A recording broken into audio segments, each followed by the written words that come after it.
Yun. Ito na ang preparation natin. Set natin ang gulay.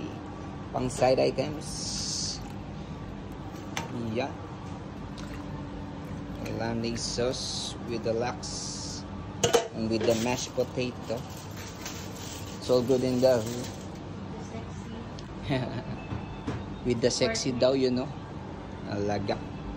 Alright, it's all good in the hood. Yun, ganito ang setup natin ngayon. Lalagyan natin ng gulay.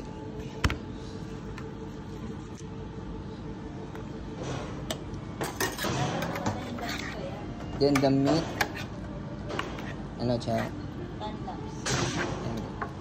After then the meat, the mashed potato.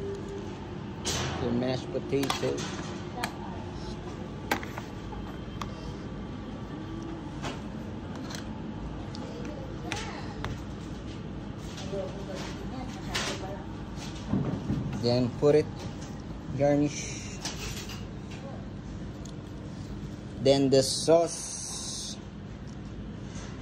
It's all good in the hood. Alright, ganyan lang ang setup. It's all good in the hood.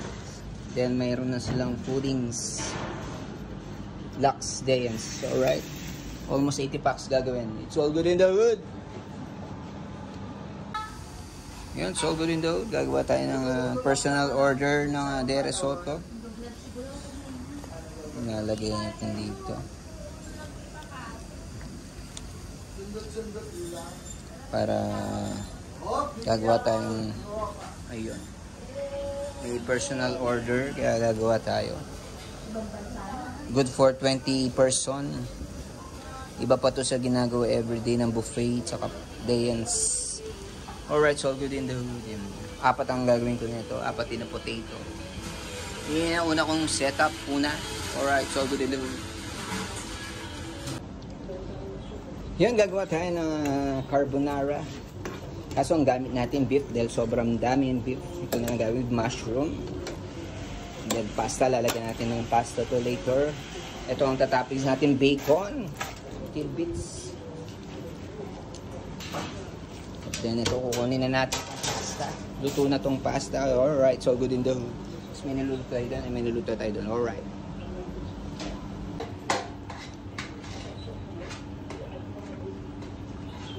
Alright, we're gonna put the sauce. Sweet and sour meatball sauce. Alright, so good in the hood. Yun, ang galing ng ating kagamitan. Napaka-automated. Yan.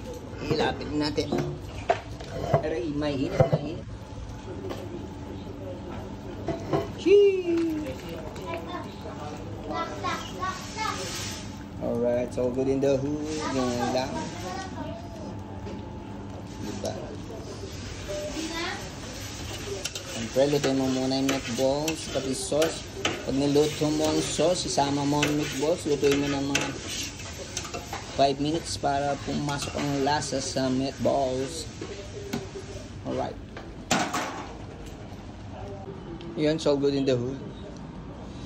Ito, ibibigay natin to, order to. Good for 20 person. Meron silang 4 na packs na katopla or potato. And lax, yung nasa iba. Sa ilalim yan, vegetables. Yan. Niluto na in 30 minutes. Lalagyan pa natin ng sauce yan on top. Lutuin pa natin ng mga almost 3 minutes.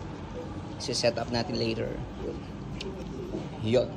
So good in the... Alright, yun. Lalagyan lang natin ng fresh bell pepper para may garnish on top. That's what we're gonna do. So all the jam. Yes, sir. But yeah, boy. All right. So wraps are good.